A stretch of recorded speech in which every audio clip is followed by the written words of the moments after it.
I'm Jason Dalica. I'm the Managing Director. I'm second generation. We've been a bobcat dealer in Bendigo and a machinery dealer in Bendigo for the last 45 years. So we're a family-owned business. We've got around 30 staff members. So our family actually goes back a long way with Fosterville Gold Mine. We settled in Fosterville back in the early 1800s. We've actually still got the original wax titles that are held by my mum and dad and sister and I that are still in our names. We think that's pretty cool. We've always enjoyed our relationship with Fosterville. From my own level, I've actually been really chuffed to see that you've been backfilling the open cut mines and actually putting the land back to what it was, albeit some of those open cuts go back a long time and weren't your problem, but it's nice to see you taking responsibility for it. Locally, it's great to see what the mine puts back into our economy. City of Greater Bendigo, I think the Bendigo town reaps a reward of that with the tennis centre, the Easter fair, and all the little things that the mine helps with. That's really important to Bendigo, and I think continuing that history is really important as well.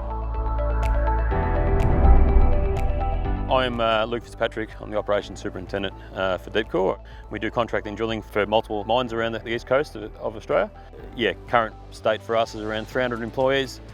Fosterville is probably around 75 to 80 employees here at the time. I took over as supervisor. We had 3 drill rigs, so probably 25 people. By the time I left as a superintendent, I had 21 rigs, so I had 157 people on site. Yeah, I think that's probably one of the biggest attributes that having a mine so close to town and such a big major city, supply local people for local jobs around the place. So you probably only have to drive through Bendigo once or twice to actually really notice it. The amount of money, I suppose, Ignico Eagle and injecting into local business, and it's not so much just the sports clubs and all that sort of stuff that they the community grants that they do.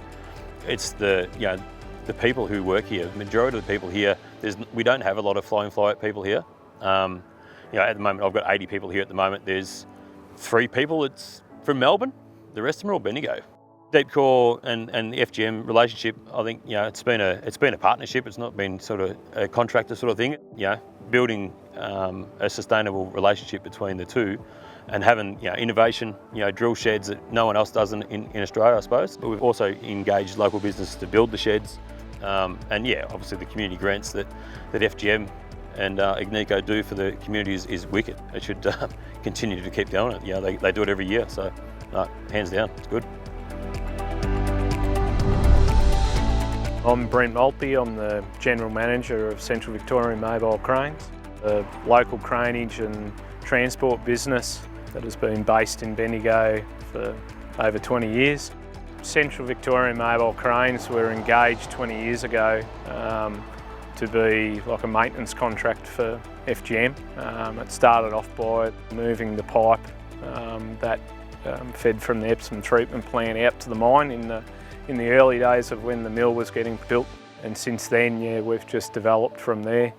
We almost see it as a bit of a partnership with Fosterville. As they've grown, we've obviously grown, not only through our capabilities, but also too with our systems, safety management, and seeing how involved they are with the local community and supporting local people and businesses. It's always been a really good relationship or partnership. Fosterville is quite unique of where they're situated, so close to a large community like Bendigo and its region. And the amount of support that they put into different areas, it's really in depth how far they do go. There's a lot of stuff that they wouldn't, that the community wouldn't know about that they do as well.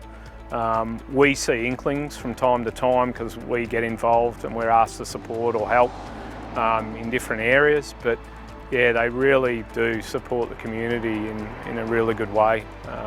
They've got a challenging environment that they're dealing with out there, and the way that they're navigating through it, I think, is really well done for a mining company.